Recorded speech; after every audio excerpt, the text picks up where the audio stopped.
Bismillahirrahmanirrahim. Assalamualaikum warahmatullahi wabarakatuh. Alhamdulillah wa syukurillah, la haula wa la quwwata illa billah. Asyhadu an la ilaha illallah wa asyhadu anna Muhammadan abduhu wa rasuluh. Jemaah salat subuh yang insyaallah dirahmati oleh Allah Subhanahu wa taala. Mari kita memanjatkan syukur dengan kalimat yang paling indah, alhamdulillahirabbil alamin, atas segala limpahan rahmat karunia, nikmat iman, nikmat Islam, nikmat sehat, sehingga pagi ini kita dapat melakukan sholat subuh berjamaah dan melanjutkan puasa wajib di bulan Ramadan. Karena akhir-akhir ini kita banyak menjumpai kondisi ataupun musim di mana orang sedang pada sakit. Dan nikmat yang paling besar yang Allah berikan kepada kita adalah nikmat Islam.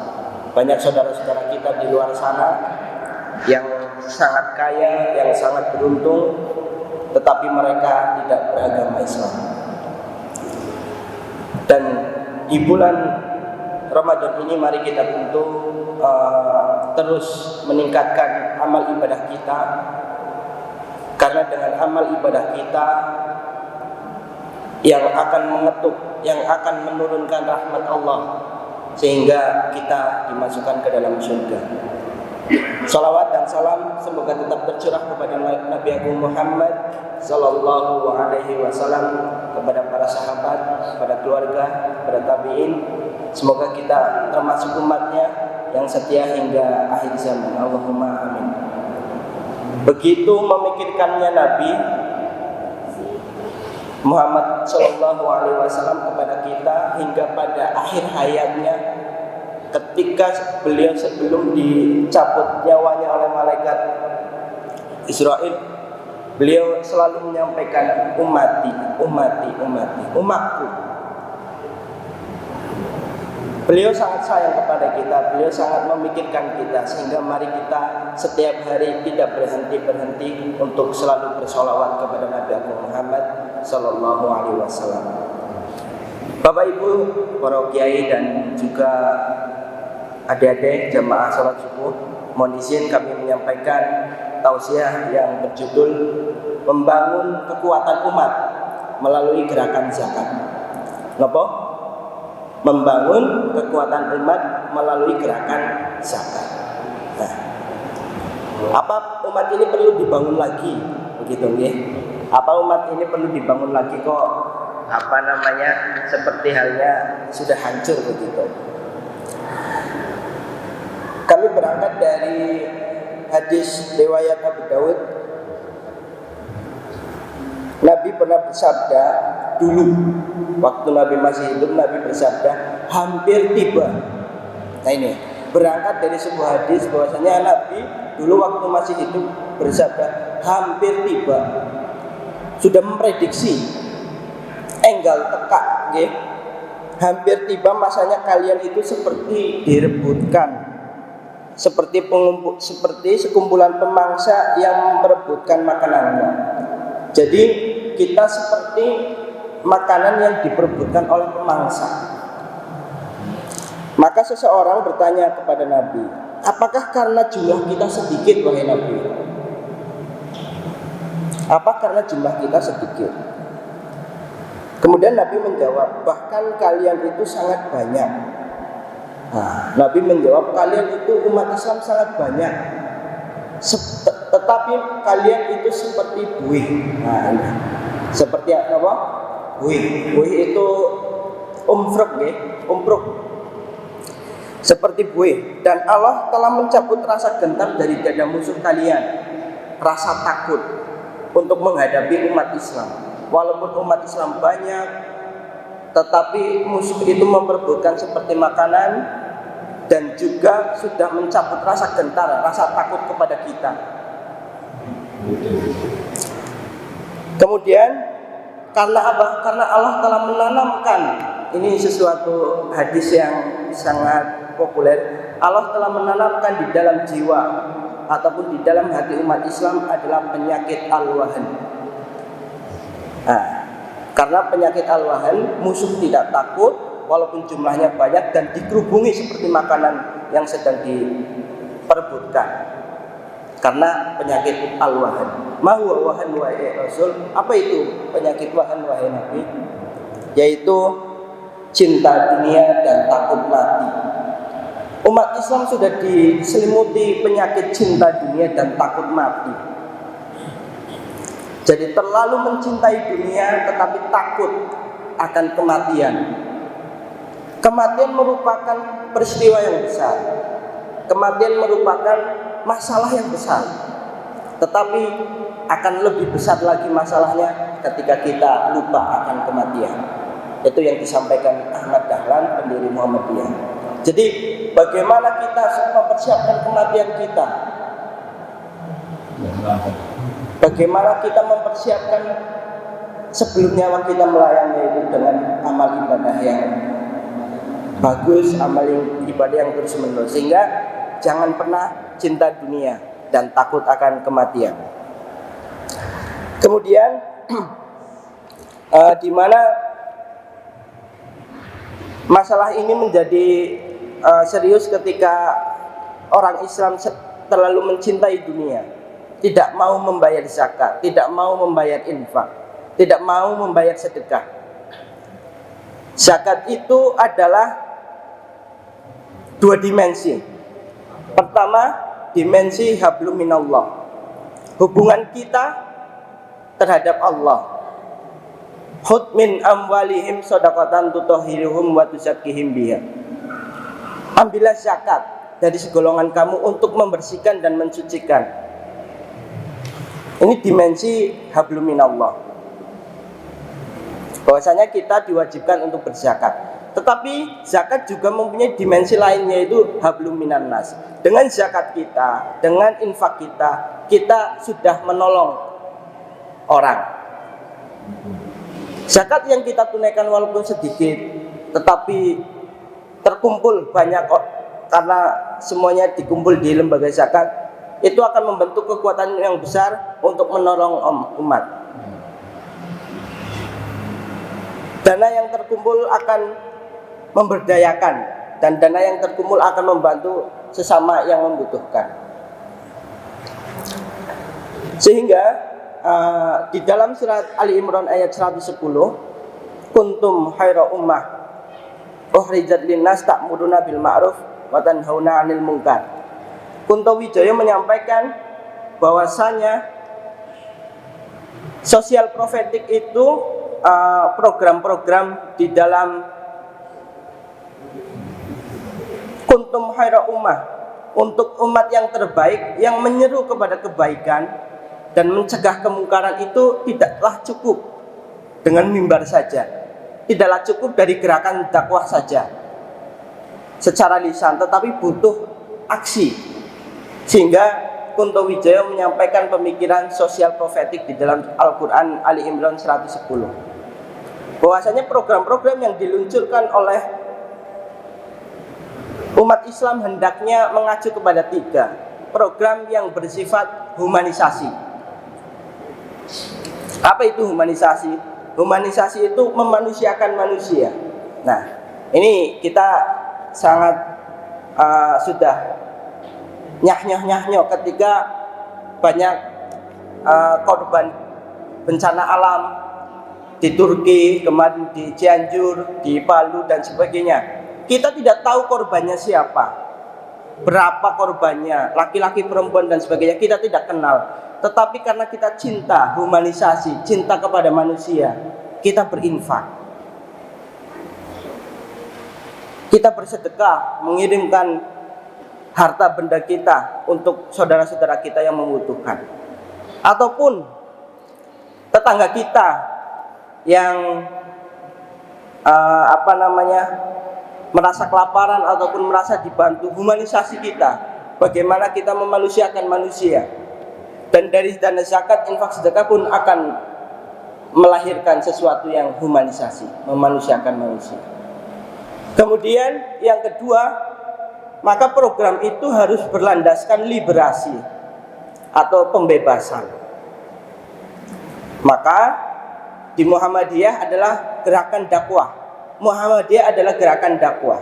Di masjid, di amal usaha, di Angkatan Muda Muhammadiyah itu adalah semuanya gerakan dakwah.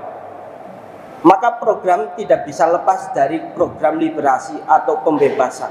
Pembebasan dari kebodohan, pembebasan dari yang tidak tahu menjadi tahu. Sehingga program-program dakwah, program-program di mimbar, program-program dakwah aplikatif selalu diluncurkan. Nah, ini berkesinambungan. Bagaimana program di Masjid 17 selalu ada pekan-pekan dakwah, ada sesuatu, selalu ada kajian-kajian yang terlaksana di Masjid 17. Dan yang ketiga adalah program yang bersifat transendensi atau perpindahan. Nah, program yang bersifat transendensi ini bagaimana perpindahan manusia dari tidak tahu menjadi tahu. Maka di Muhammadiyah di Lazismu program beasiswa, program beastudi, kita mempunyai 105 mahasiswa binaan. Itu dalam rangka kita mencetak kader orang yang tidak bisa kuliah, orang yang tidak bisa sekolah, kita sekolahkan supaya terlepas dari kebodohan, supaya terlepas dari kemiskinan. Makalah ini sosial profetik Kunto Wijaya dalam pemikiran Ali Imran 110, bagaimana program-program itu humanisasi, transendensi, dan liberasi. Membangun gerakan zakat ini adalah tidak bisa lepas dari jamaah, gerakan jamaah, dakwah jamaah. Yang namanya gerakan itu terus menerus, berkelanjutan. Nah, ini ada beberapa cara yang bisa dilakukan. Yang pertama adalah gerakan sholat berjamaah. Nah, bagaimana gerakan sholat ini digerakkan secara berjamaah, akan melatih demokrasi, akan melatih kebersamaan. Ketika dikuatkan teologi dulu dari umat Islam, dan tetapi bagaimana ketika sholat itu softnya lurus, softnya rapat, selalu disampaikan imam sebelum sholat dilakukan. Tetapi bagaimana keluar masjid itu kita tetap lurus dan tetap rapat. Kita sholat rapat, dan juga ketika keluar masjid ada orang yang membutuhkan, ada orang yang membutuhkan bantuan kita, ya kita tetap harus lurus dan rapat membantu saudara-saudara kita. Yang kedua, gerakan tarbiyah, gerakan pengajian, gerakan dakwah.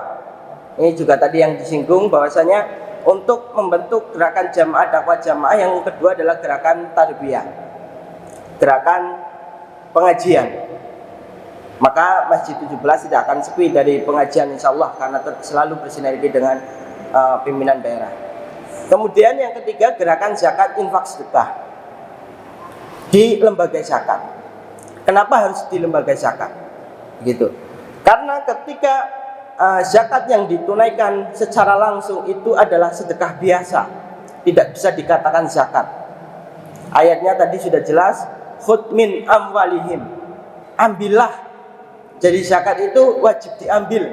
Siapa yang mengambil? Amil. Khudh min amwalihim shadaqatan tutahhiruhum wa tuzakkihim biha wa sholli alaihim, dan berdoalah untuk mereka. Maka orang yang berzakat itu wajib menerima kwitansi sebagai bukti pemotong pajak, dan juga wajib diberikan doa, karena ini adalah servis, hak yang diberikan oleh amil kepada muzaki adalah didoakan. Gerakan zakat infak sedekah di lembaga. Nah, kenapa harus ke lembaga? Karena ketika ke lembaga itu akan berdaya guna. Zakat dikumpulkan di lembaga akan bisa mengakses di ujung Banyumas sana, di Petaunan Pekuncen misalkan, di Suro Kalibagor misalkan, di Watu Agung Tambak misalkan. Ini karena berdaya guna.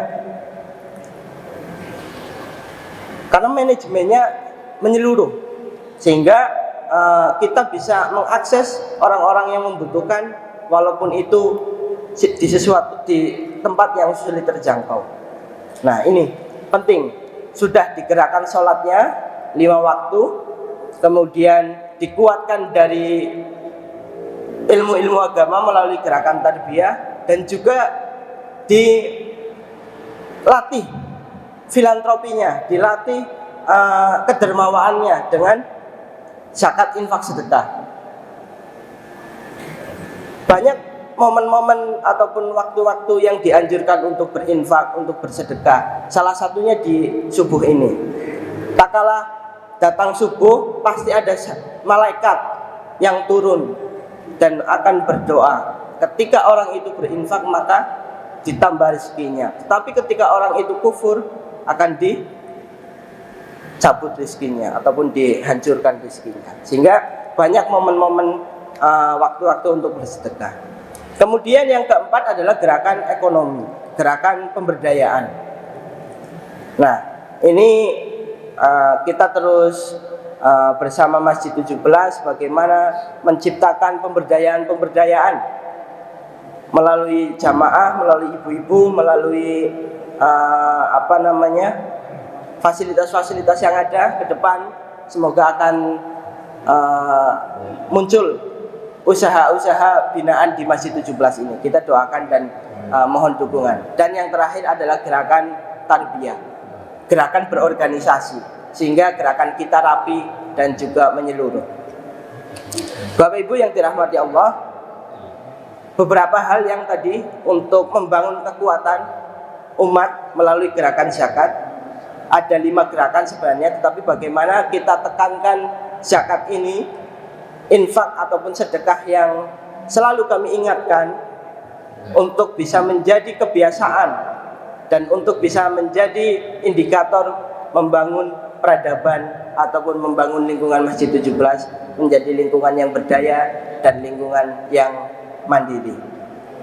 Kami menyampaikan dan mendoakan kepada seluruh jamaah yang hadir ataupun yang di luar sana, kami doakan ajarakallahu fima a'taita wa baraka fima abqaita wa ja'alhu laka tahuran. Semoga Allah memberikan pahala atas apa yang engkau berikan, menjadikan barakah atas apa yang masih di tanganmu, dan menjadikan pembersih dosa bagimu. Amin ya rabbal alamin. Demikian yang dapat kami sampaikan. Semoga 5 hal ini bisa kita lakukan agar bisa membangun kekuatan umat yang lebih besar lagi, dan supaya kita tidak cinta dunia dan takut akan kematian. Mari kita siapkan kematian kita dengan momentum Ramadan ini, meningkatkan ketakwaan, meningkatkan sedekah, meningkatkan zakatnya. Yang belum membayar zakat segera untuk ditunaikan. Terima kasih. Billahi bisabil haq fastabiqul khairat. Wassalamualaikum warahmatullahi wabarakatuh.